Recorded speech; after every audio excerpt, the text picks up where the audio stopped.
distinguished ladies and gentlemen, good day to you all.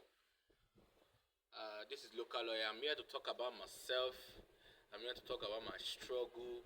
I'm here to talk about the journey and the little exposure I've gotten. To start with, my name is Chinedu Gabriel Nkwocha, aka Local Lawyer.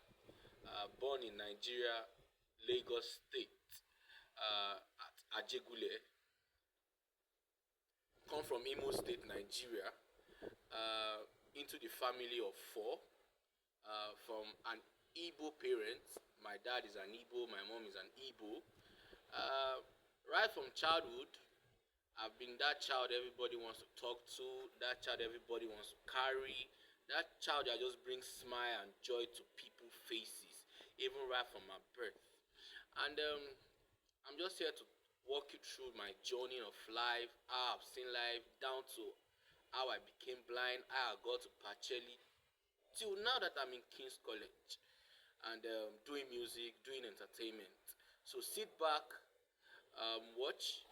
If you have not subscribed to my YouTube channel, please do subscribe, comment, and drop your views on what you think. So let's go right straight into the video. So as I said, my name is Chinedu Gabriel Nkwocha, aka Local Lawyer, an artist, an entertainer, a comedian, a dancer, comic dancer, a media practitioner in the future, in the making. I was born to a Christian background. My dad, an Igbo man from Imo State, Olakwodama, Owerri West. My mom, an Igbo woman from Imo State, Olu to be precise. I was born in Ajegule, around Isikalu Street, Ajegule, Olodia Papa, Lagos. I've been doing music right from, should I say my birth? But officially, I started doing music 5 years ago, officially. And doing comedy like 8 years ago. So you can see I've been doing music like from birth, but officially I came into the music line 5 years ago and doing comedy, small comedy like 8 years ago. So I was not born blind. Many people have been asking this question. I was not born blind. I got to lose my sight 2014, and immediately I got to lose my sight, God brought me to meet with Reverend Sister Jane Oyeneri, the principal of Pacheli School for the Blind and Partially Sighted, Surulere, Lagos, as at then. But before I get into the story of how I got blind, as I said, my both parents were okay. So it's not that I was really born into a poor background. No, I just lost everything as life chooses to treat me. So the thing is, I was not born in the hospital like the regular children. No, I was born in the church, at CSC Church, before I was rushed to CSC Hospital at Ajegule. And I'm the second child of my mom. My dad got married to 3 different women, Yoruba, Igbo, and Ogoja, that is in Calabar. My mom was the second wife. And my mom gave birth to 3 children, to my best of knowledge, but 2 died. I was the only surviving one. I was not even the first from my mom's side. I was the second child. The first was a girl, which she died. The third was also a boy, which he died. I was just the only surviving child. And according to my story, I was told that I was given Chinedu based on the way I came into life. I came into delivery of my mom. So that's why I said I've been that child everybody wants to talk to, that child everybody wants to carry, that child that just puts smiles on people's faces. Right from child, I've been this kind of person that outspoken type, quiet type, at the same time, little touch of madness, I get angry when necessary, and I talk to people when necessary, but I'm not this kind of person that just want to put my problem to people's face. So, my childhood experience was not really money at all. So, right from age 6, I've left my mom and my dad hustling by myself, like going out to meet people, going out. And then I could see I love to draw. So I draw a lot. I draw the soccer. So I use that to make money. And when I could still see, I attended Alakoto Nursery and Primary School at Ajegule. Alakoto Nursery and Primary School at Ajegule. So along the line, I started doing my thing, doing music. My mom, my dad was supportive because they know that's all I wanted to do right from childhood. My mom's family was supportive, but I don't really know about my dad's family because I did not really grow up with them. Just time to time, I go to visit my grandpa, which is my grandpa is late right now. Uh, and he was supportive. He had my back. I had his back at that time. He was there for me. Like he was the only one from my dad's side that was, pushing me until 2009 when I lost my mom. I got to lose my mom 2009. That was one of the big drama. That was the big change of my life. So the thing is, uh, directly under my eyes, I started losing my mom right from my hands. Where we were staying, my mom was sick. She was diagnosed, according to the story from the doctors, she was diagnosed of tuberculosis. And right from my very eyes, because I could still see then, my mom was, you know, kind of down, sick. I took her. I was part of the person that took my mom and my mom's brother, brother Ogochukwu. He has tried a lot. Took my mom to the hospital. When we got there, I made sure they put her on the stretcher and the rest. And I could remember she passed on. Before she passed on, she sent for me. At first, they did not want to tell me my mom is dead, and you know. Before she passed on, I remember after dropping her in the hospital, my uncle said, "Let's go." I said, "No, I'm not going. I want to stay with my mom." And they begged, plead. At this time, I was 9 years old. I was 9 years old. The story just keep getting fresh in my head whenever I remember. You understand? So I remember she sent for me. She told them to get her food, that she's hungry, and she was on oxygen. That was the first time in my life as a small child, as a guy, to see oxygen planted in her nose. And she told them to call me into her ward. I remember I went. As I got there, she just told me, "Chinedu, do you know who you are?"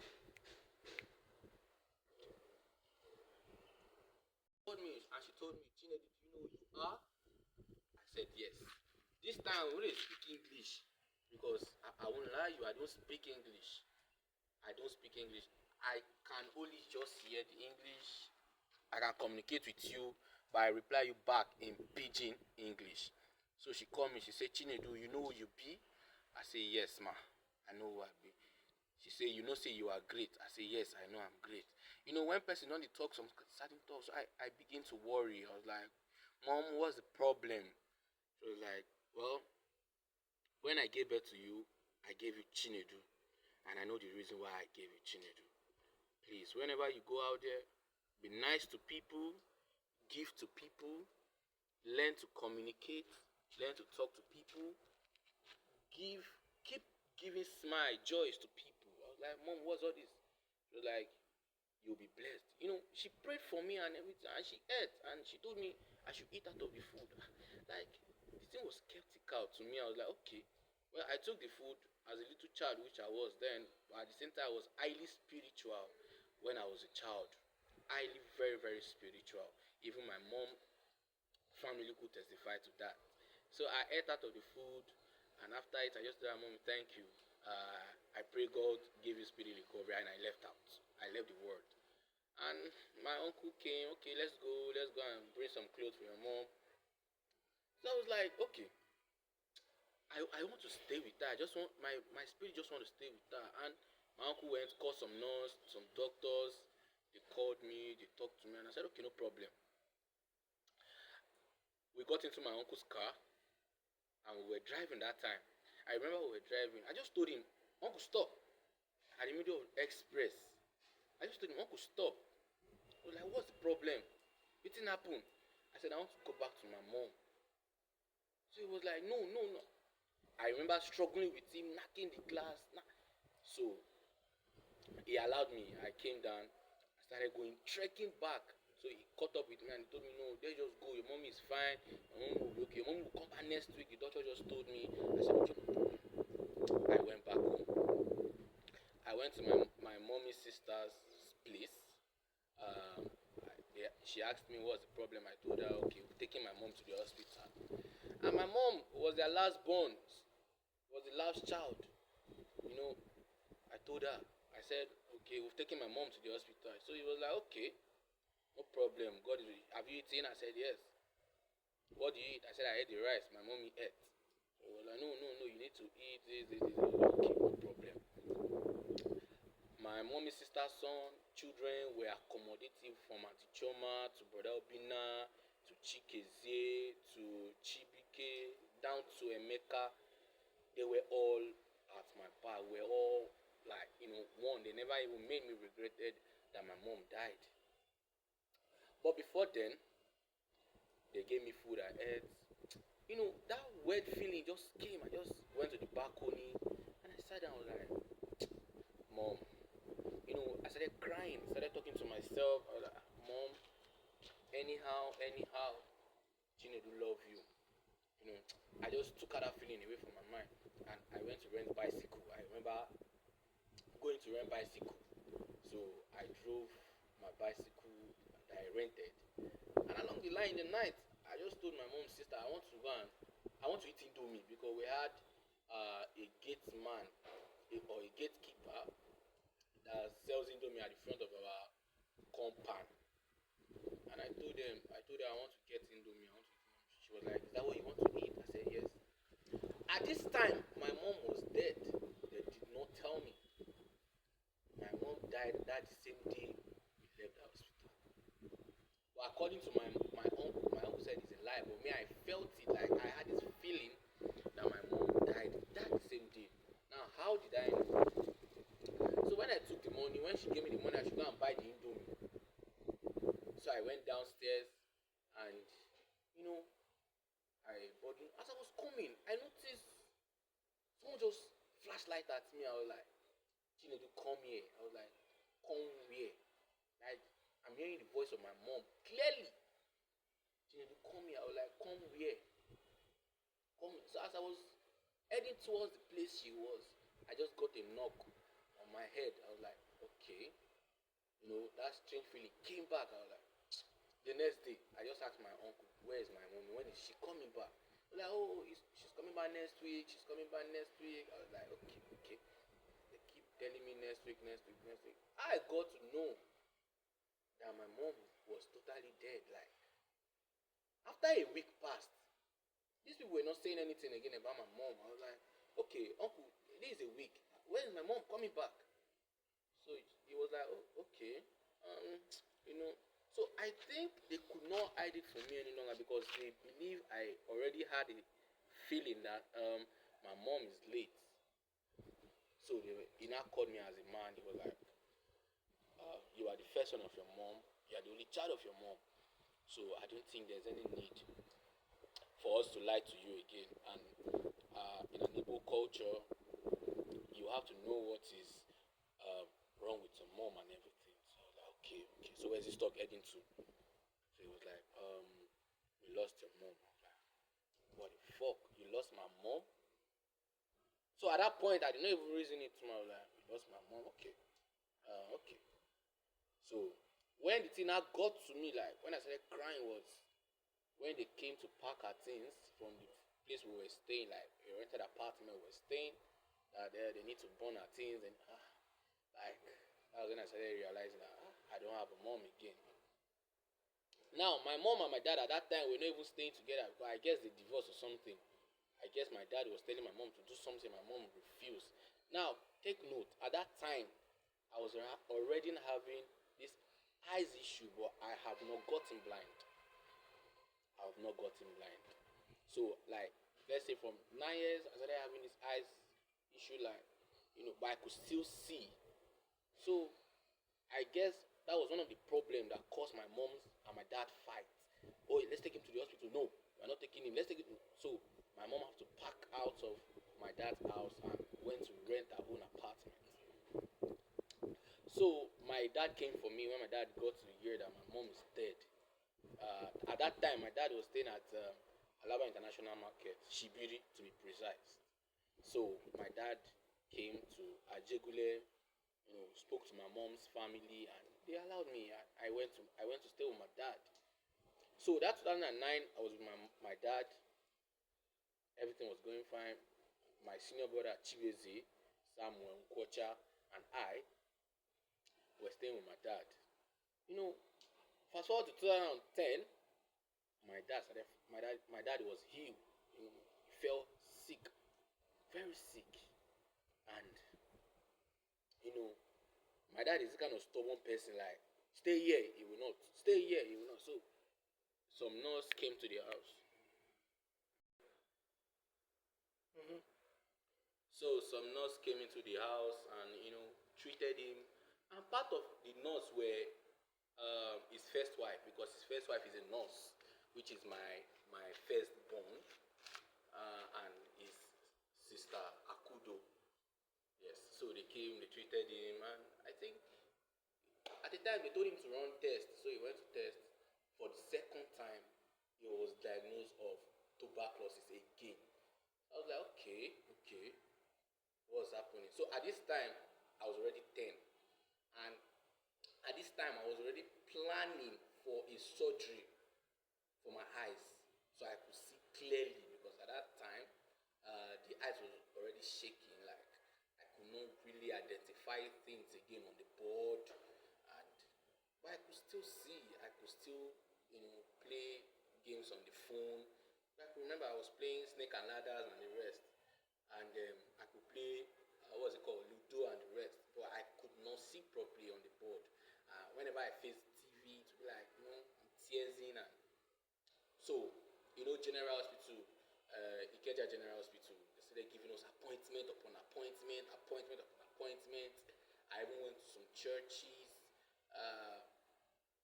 If I will come to that. I went to some churches and trying to see if Almighty God can open the eyes clearly, but nothing of such was happening.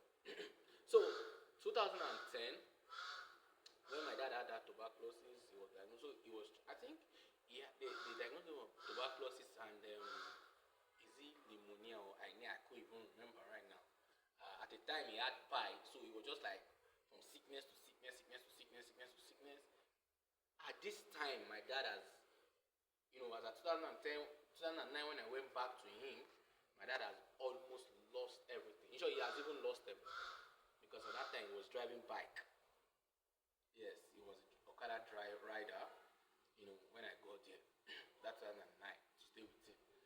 So part of the complaint that was given by the nurse and people that came to treat him was that cold and all those things have gotten into his body, so he was treated kind of way. So I remember they asked him not to go out. Yes, in night they told him, don't go out, don't go to work, don't stress yourself, just relax. And he said okay. Now when he left, the next day, or that night, my dad still took his bike and went out to struggle, hustle. He went to hustle for us. And when he came back, he was shaking, shaking. And I just told myself, since history is about to take place here again. At this time, I'm kind of like, I'm well exposed in a way, but at 10 years old, I don't really know much. Though. Now, April 1st was my birthday. And as of 2010, if I could remember, that same April, is it April 1st or April 8th? I can't actually remember the day right now, was the day for my surgery. I remember Dr. Peter at the time in the General Hospital. I can't even remember the General Hospital, but that one at Maryland, around the side. you know. So I remember that night when he came back, he was struggling, and he took his medication and he was okay, very very okay. And we were staying at just one room that time, one room, and my dad told us, go to the bed and sleep. I want to sleep on the floor. I want to sleep on the floor when we have the bed. Like I said, I love to sleep on the carpet. I love to sleep on the cool floor. I was like, okay. I told him, Daddy, no, I want to sleep with you because I cannot have this feeling that my daddy wants to go. You understand? Like he wants to pass on. So I remember struggling with him that I want to sleep with you. I want to sleep with you. He was like, no, go to the bed. I said, Daddy, I want to share the same space with you. On a normal, my dad don't refuse. But that day was just weird. Like, why? Why do you want to sleep? So you were like, no, sleep with your senior brother on the bed. I was like, okay, no problem. Let it not be like I did disobey my dad. I climbed bed with my senior brother. I slept. I don't know what just woke me up around the midnight. I saw my dad going out to ease himself. He went to use the restroom. Face me and slap After using the restroom, he came back. He ate. I remember he ate. And after eating, he just said, God, I commit my children to your hand. When he said that, I stood up. I was like, Daddy, he did not talk. Daddy. I said, what's the problem? Sleep now. Have a good time. Just sleep. Now, my dad and I, we speak English, but not. My dad speak good English, but I don't. I never go better school now. So my dad was like, just rest. I said, okay. So I slept. Around 2 again, I woke up. I said, no, I want to go and sleep with my dad on the bed. So my dad slept in a way that he folded his leg together, trying to cover any space from anybody sleeping on that floor. So I was like, so when I woke up, I just went to him. I tapped him, Daddy. I noticed he's not moving. 10 years old child, what do I know? So I was like, Daddy. So I pushed his leg. So as I pushed the leg came back to the position it was. I pushed it again, the leg came back. So I just stood up, went to the bed, and I touched my brother. Chibueze, Daddy is dead. That was just the reason I said, Daddy is dead. And it was like, I dreamt about it. So at that time I was already 4 something as we were doing, Dad is dead, Dad is this. It was already 4 something. So we just shouted, help, my dad is dead. So he had a friend then, I can't actually remember his name, way back at Shibiri. I think they both work in ship company when he was working in ship company then at Apapa, I think, but I can't actually remember right now. So we called for help. He came in, was like, hello, Wiri. He did not respond. So as it was, what did I know? I just carried candle. I remember lighting candle. The wax from the candle, I just poured it into my dad's eyes. And he shook. I was like, Dad, please, I'm talking to you. Daddy, I'm talking to you. He did not answer. I was like, So the first thing we did, we removed all the money in his pocket. My brother and I, we removed all the money in his pocket. Because we knew we were ready for war. Like, his family did not like him. Like his brother, because his dad, who actually, my granddad, remarried another wife after he lost his first wife. So it was his first wife that gave birth to my dad, and his first wife is late, so he remarried. Now those children that that woman gave birth to and my dad are not really close. They don't really like my dad. So I knew that we're in for war. So I just told my brother, let's take off every important thing my dad have. So we searched his pocket. We took all the money. My brother took it, kept it. So we took his phone and called his brothers. The people were like, our dad dad is dead. This. I remember when they came to the house with ambulance. We're not even around. My brother and I were not around. We went to eat in a restaurant. You understand? We went to eat because there was no food in. I think was there food? Okay, I think the only food that was left was the one my dad ate before he passed on. You understand? So we went out, went to eat. When we came back, they were like, "Okay, what are the things your daddy have?" What? I was like, "You are thinking." So I started crying.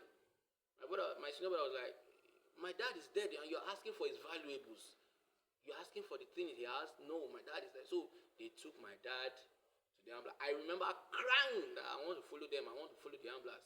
You know, I entered the ambulance. They begged that no, my dad is going to the east. My this is that. So they kept explaining. So I was like, okay, it's fine. They took me to the coming to the bus, so I just followed them into the bus where all of them were. I remember at that Alaba market, police stopped us and who is this? So they were explained. They allowed my dad to go. So they now took me to Lawansin, number 52, Ashimo Bakari Street, Lawansin. So that was where my granddad was staying, and his children and his wife. So I was there. At this time, I have clocked 10 years. Yeah, so 9 to 10, 2010, I was already 10 because I was born 2000, April 1st, year 2000.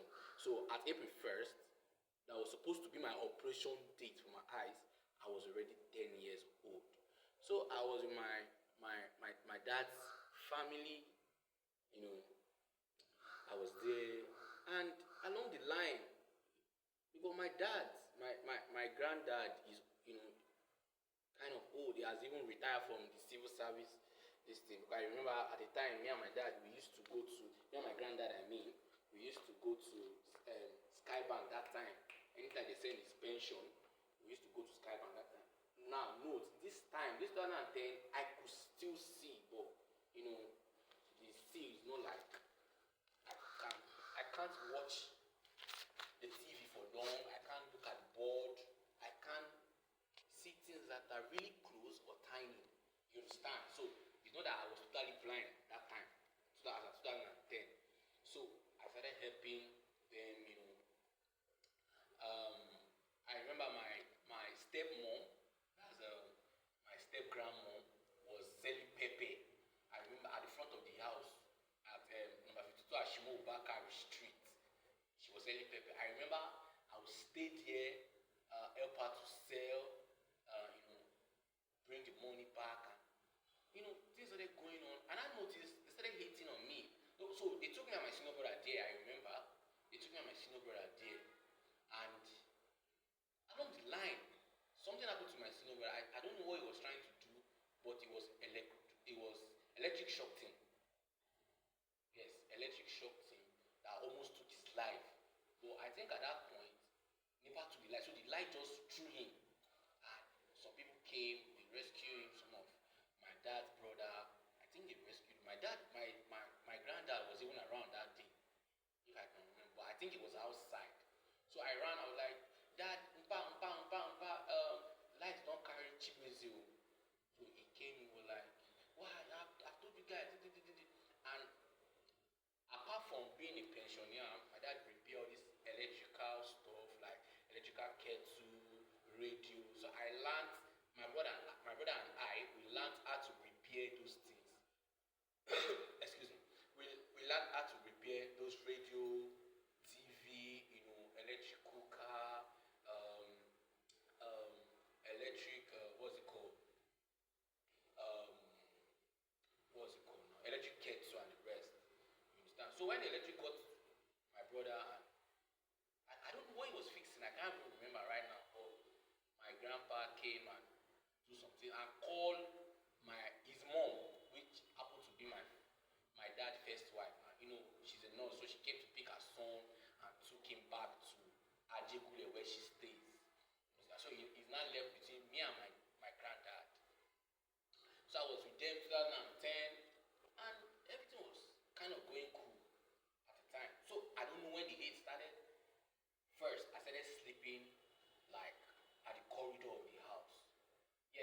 they were staying in Face Me and Slap You at that time, a room. So like the at the domot, let me just say the domot, like for my Nigerians, you understand what I'm trying to say. Like before you enter the house, the domot, like that's where I was sleeping. Now, as of 2010, I won't lie you, I was still bedwetting that time. So I think they were using that as an excuse that okay, you can't sleep on the bed, this, that. Even countless times my granddad, spoke about it. And no, I can't sleep on the floor. So the thing got heated. So my mommy people came back for me and they took me back to Ajibule. So I went back to Ajibule to stay with them. And along the line, they started training me, but I think I was not going to school again that period. 2010, 2011. So as of 2009, I've stopped school. I've stopped anything school. So note that I've stopped going to Alagoto Primary School. So 2009, 2010, 11, I did not go to anything school.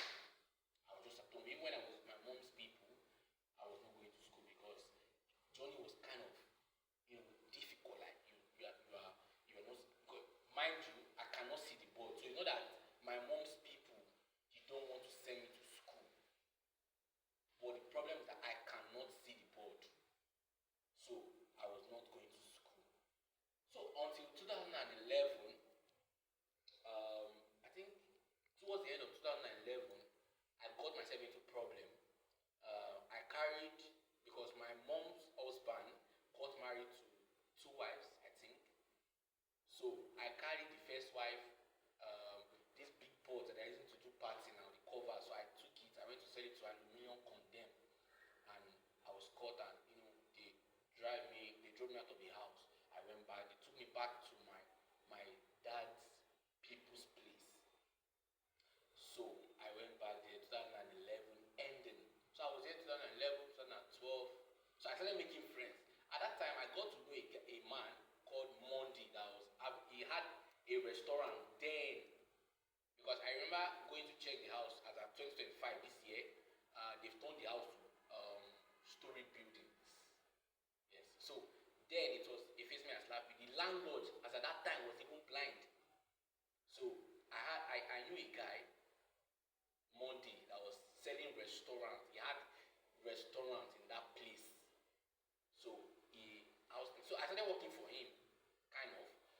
I would help him wash plates.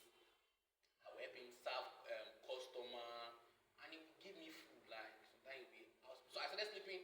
That period also, I was sleeping in the passage. Like when I went back, that's 2011, to my daddy's place. So I started sleeping in the passage with bench. Even though rain fall, sun shine, I could sleep at that passage. Understand? So I was sleeping at that passage. So that Monday saw me one time, because the Monday himself don't stay there. You understand? He stayed at the time, like sleeping inside that restaurant at the time, before he got his own house. So one of these days he now came, he saw me there. He was like, Chile, what are you doing here? What did they do here?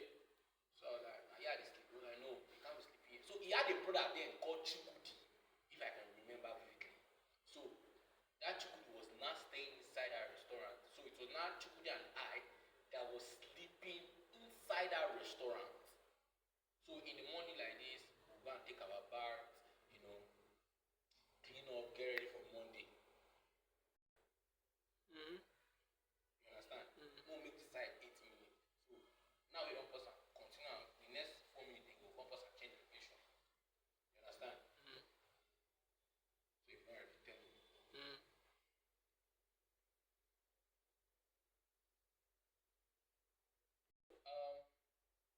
What's it called? So, I started helping Mr. Monday to, sell, wash plate, and he would give me food. Sometimes he would give me money, take care. So some customers started coming. He started telling them about me, exposing me to people that, oh, this guy can sing, this is his condition. Note, at that time, my granddad was still alive. Yes, my granddad was still alive, but he could not do anything because he had no say much in the house. But I remember then my granddad, when he do anything, it's me and him that we share too. His children even started complaining that you will kill yourself for Chinedu, you do this, you do that. son also. My first son gave birth to him, so I can't leave him. So because of that thing, his children started getting angry with him. Akudo, Rosemary started getting angry with him. What's the name of that other one? Chikodi started getting angry with him. What's that their firstborn? I can't even remember his name again. Is it Madabuchi or something? Started getting angry with him. I'm not trying to sound disrespectful here, but I knew what I went through with my dad's people. At the time, one of the children, they asked me not to even bear the name Okwacha. Told me to pump and play when this brand, what was it called, Airtel Company at the time, as at 2012. Because at this time it was already 2012, late 2012, early 2013.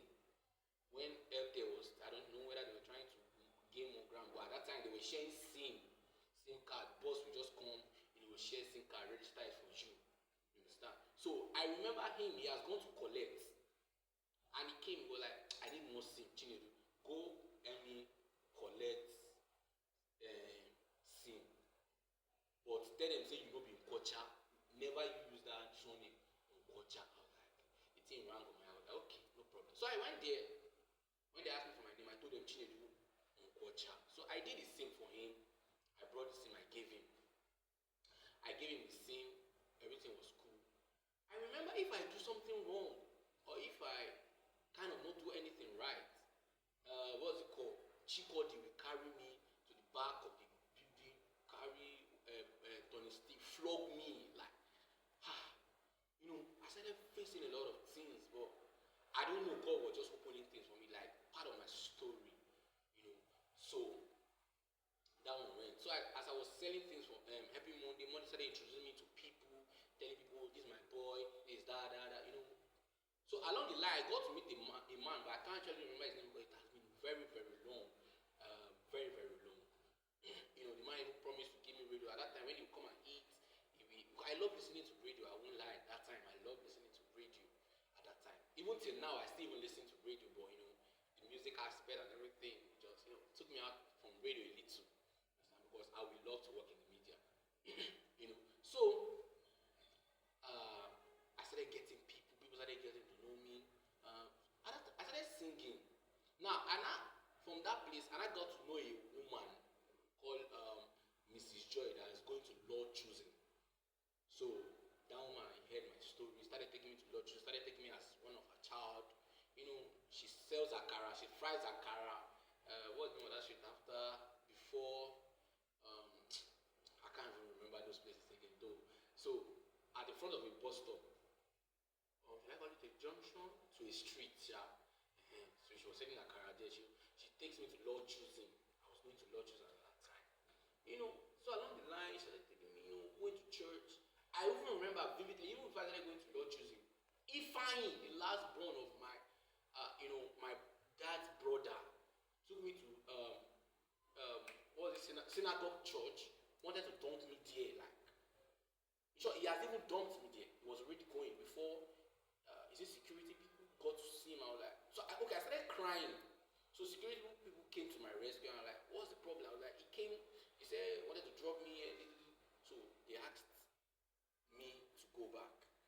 Mind you, I could still see. So they gave me money from synagogue. I went back to Lawansin. Yeah, I went back to that. That's how smart I was at that time. I was at 12 years old. 11 to 12 years old, 12 to 13, I can't even remember. So I went back to Lawansin. So I explained everything to my granddad and I called him. I said, Police, what happened? This. So I was like, God will be with you. I don't want to talk much, but they will say they will not give me food, they will not do this. So his wife started stressing him.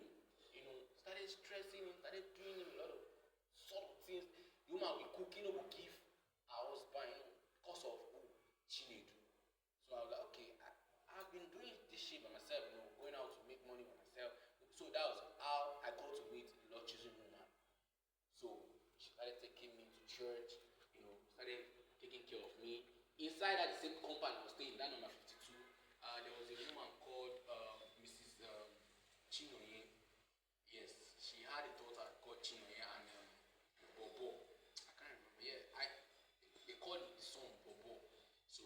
she sells the rice, not a restaurant though. She sells the rice. So time they give me food that they cook. Mr. Michael is our husband. He sell fish at night. Sometimes they will help me. I also some neighbors started helping me like Choma, Chichi, Ugochukwu. Started supporting me, giving me things. I started going to Lord choosing. Now along the line, the process when I started coming to that woman that takes me to Lord choosing, to her house, to her street, so we started playing in like other compound. That's where I got to meet the person that brought me to Pacheli School for the blind and partially sighted, Daddy Ebuka. Now, how did that happen? So when I came, the guy now explained, this is my friend, he cannot see this, and that other guy, they be Catholic, So he was like, okay, there's a place we used to go and do religion work, I can take him there, it's a school. And the guy was like, okay. So I started following this, my other friend, this is a new friend right now, his name is Ebuka. So the first time we came to Pacheli, that was 2014. So by this time I was already 13 years. So 2014, January, the first time I came was, I think early January, I came into the school. I followed them, do religion work. And we're going to SS Munumba and David at Lawrence that time.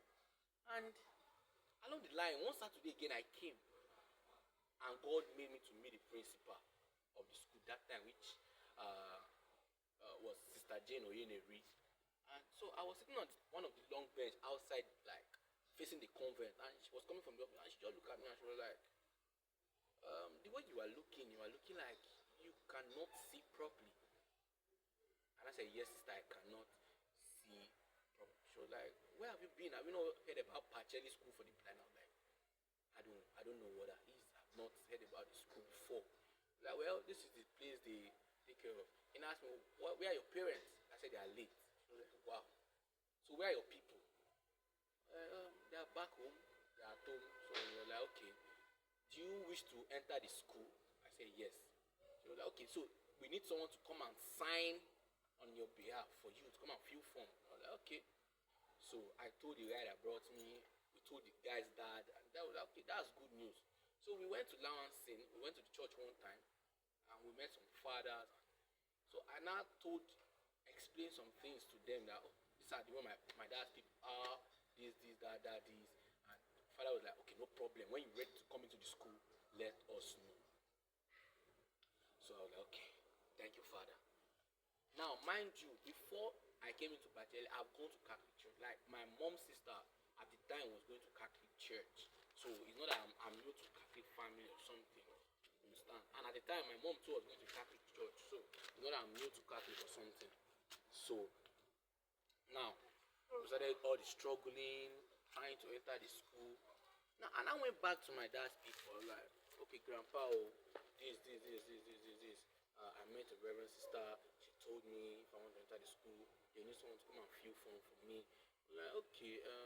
So and I told that as that Ebuka that came, explained to one or two people in the so some neighbor wanted to fill form for me. So then I called one of their son, Chikodi, that one that used to flog me stick that I told you guys about. So he now brought me to the school to register. So when he came, his sister was like, okay. We came on a Tuesday. Now, when we came, his sister was like, okay, are you his family? He said, yes. Are you guys related? Okay, he's my dad, he's my brother's, my firstborn child. So he said, okay, no problem. They gave him form. They said, okay, fill the form. Now, by then, I've explained to the sisters, the reverend sister, then that, okay, this is my problem. So she had idea on what I am facing. So they fill the form. After filling the form, now there's a space that's supposed to identify because the school is a proper school. It's not a home. It's a school that you come and learn and you go back home when it's time for holiday. So the sister now asked, should we be keeping Chinedu because you did not identify it on this form? Should we be keeping him? Do you want us to be keeping him or you want him to be coming back? The guy, the Chikodi guy was like, keep him. He's not this. That. So I was like, okay, you don't want him again? He was like, hey, he's not that. So he started giving some excuses. And the sister sister was like, okay, you know what, we'll keep him, but never you come for him. When he makes it, never you come for him. So like, okay, they left. And the sister sat me down, counseled me, spoke to me, told me, in this school, with your ability and everything, you can make it, you can be great. Blind people can be great. So he, counseled me, and I was like, okay. So he told me, go inside, let them give you uniform. Now, the clothes, all the clothes I brought, I remember the sister checking the Ghana was gone. She was like, no, you know what? You can't wear this thing here. This is a rag. This is how my story changed. Before I became the local lawyer you guys are seeing today. So she was like, this thing's a rag. And she was like, you can't wear this thing. I will get someone to get you clothes and shoes. And I was like, okay, thank you, sister. So I went inside. The care staff, as I then, that took care of me was Miss Joy, Auntie Joy, we called her then, Auntie Joy, Auntie Joy, Auntie Joy. So I went to. I remember when I came, they were even practicing for inter-sport. They were planning to have inter-sport. I think by February or March, I can't remember that time. They did it again. But me, I came on a Tuesday, 28th of January, 2014. That was when I came into Pacheli School for the blind and partially sighted children. So that night, I just saw one of the staff looking for me in the person of Mr. Fis. And he told me, sister said I should give you this bag, I should give you this shoe, I should give you this. I was like, wow, that's good. So the sister gave me school shoe. So from there, she started taking care of me. When it's time for holiday, she now registered me at a home called Bethesda home at Mushi. So that was where I started staying. So from the place in that school, when I started excelling, that was where I got the name local lawyer. How? Because I started speaking out for people that are oppressed. I started speaking out for people that they bullied.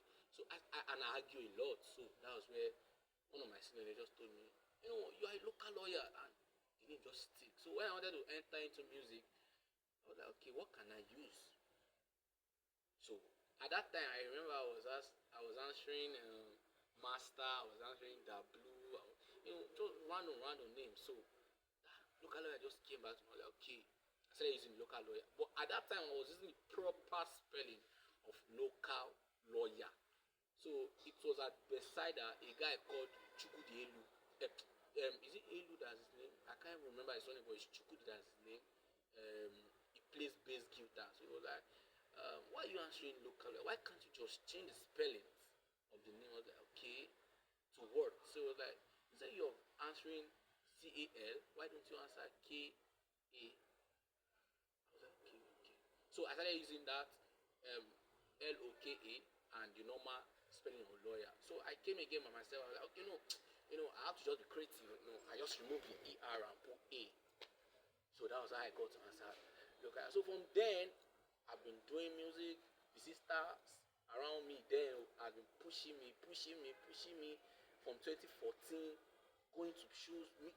That time the principal would make sure every visitor, every outing, I go and display myself, like, the confidence started coming. I started learning English. All this swing one at the year. It was from Pacheli School. But when I came in, I could not speak one English. The sister make sure I was okay. The sisters of HHCJ sisters, God bless them. They've been source of joy to many people's life. The Holy Child Jesus sisters, the Handmaid of the Holy Child Jesus sister, they help a lot. So they've been around me, making sure I'm that kind of artist I want to be, that kind of human being I want to be in life. I remember at the time when they brought a reverend sister at 2015, a reverend sister called Sister Agnes. She's the current principal of Pacheli right now. That time when I told her, I said I want to do comedy, she was like, you can do it.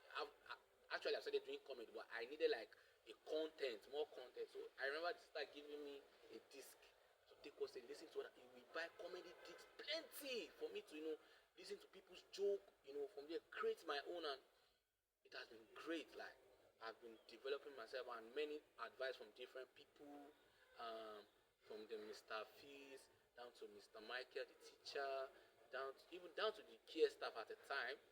Everybody was just after me, making sure I'm that kind of person they want to see in the world. Like, keep telling me, even to the extent that I make sure the sisters make sure I was baptized, which I'm enjoying it to date. Like I love it. Now, fast forward till 20. See, I finished the school 2020. I got to finish Pacheli 2020. But before then, I've gotten name for myself. Even the sisters call me local lawyer. Like the name now became like an household name. You know, everybody now know me as local lawyer. Speak about local lawyer, do comedy, local lawyer. So as at 2020, when I wanted to leave the school, like I wanted to go to secondary school. Now they were now looking for like state of origin stuff, shit. So they went back to my far and they called the people. Now when since they now realized, okay, you can actually become something great. So all of them started, and but before then I remember one word that Jane told me then. She was like, what, never you hold grudges with your family, always free with them, talk to them. When you see them, if it's possible, visit them. Never you choose. And see, that's one thing I like. I won't lie you. That's one of the things I love the Catholic Church for. Upon everything, she still called me, sat me down as a mother. That was when I was about leaving the school. You know, she told me, never you get angry. Everything they did to you is a reflection of who you are right now. It's your story. And when the time comes, you will tell your story. And never you hate on them. So I remember right from when I was in Pacha, I remember if you come in Kocha, I will verse for you. I remember telling the sister then I want to change the surname. She was like, no, you can't change the surname. It's your surname. Even though you want to change it, not even now at all. Use it when you make it. When you are there, you are big on that stage. Started giving birth, you want to change it, you good. But don't change it because you are getting angry with your family or your families are not concerned. No, God knows how he's working. Not okay, that's cool. And when I got everything, we went for NECO common entrance. We wrote the common entrance and I got into King's College. And right now, as I speak to you, I'm about finishing King's College. And all thanks to God, all thanks to the Reverend Sister, all thanks to the person who brought me to Pacheli, all thanks to my family that even made my story the way it is, all thanks to Mr. Fizz, like the staff of Pacheli.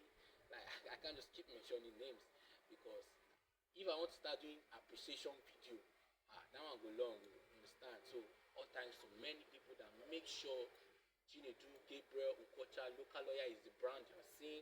Even this hair that I'm putting on right now, before I came up with this style, I remember I went to the Sister Agnes house. Like, sister, I want to start doing some crazy thing. You're like, okay, I said, sister, I want to start putting at a wig.